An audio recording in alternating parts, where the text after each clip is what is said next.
Alright, hello everyone and welcome back to my Fallout 4 Mod Spotlight series, where today we are having a look at the M2A1-9 Flamethrower mod, which is being made by user Untitled.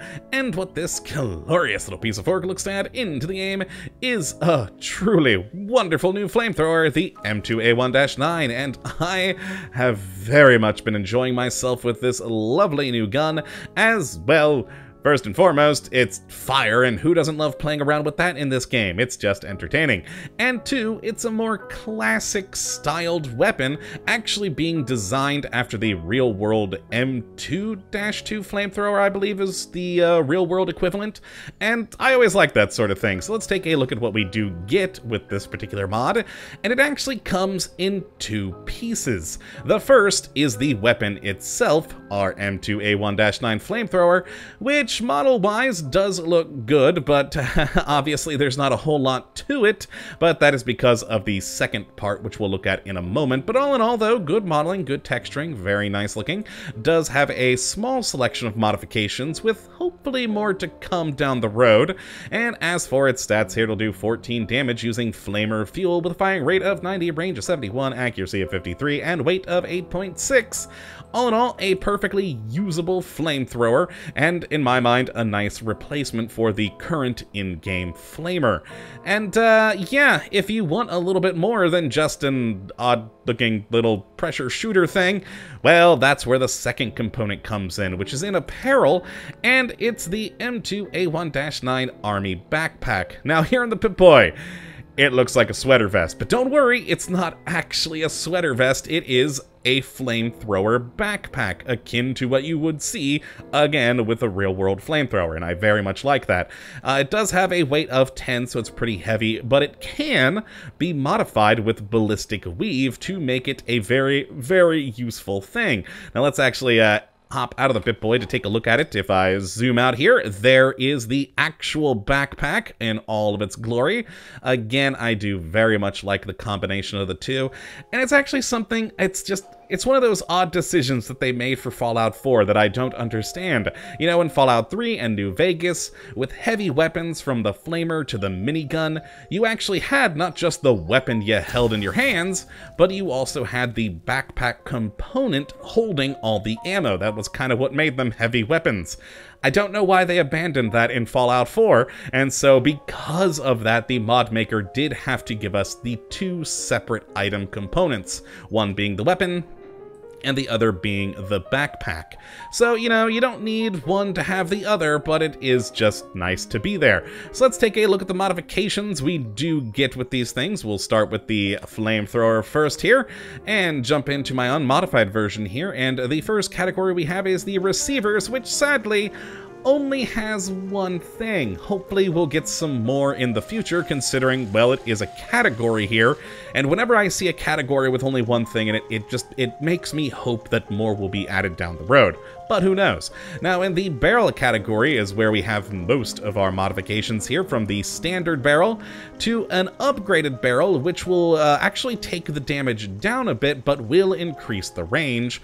And then the long and short compression barrels, each one of these decreasing the range while upping the damage, just depending on how far you want to go with that range decrease for power, depends on which one you will choose. And then in the grip category, again, only one thing in here, hopefully more to come. And then finally we have the gas canister category, which is your actual ammo capacity for this, because again, the big old backpack we got on over there is just armor. So we have either the standard capacity flamethrower magazine, a high capacity, and an army gas canister. The high capacity, of course, being the, well, highest capacity, so requiring fewer reloads. And those are our modifications for the flamethrower itself. Not a whole lot, thus why I only have 2 in my inventory today rather than my usual 3 to 4.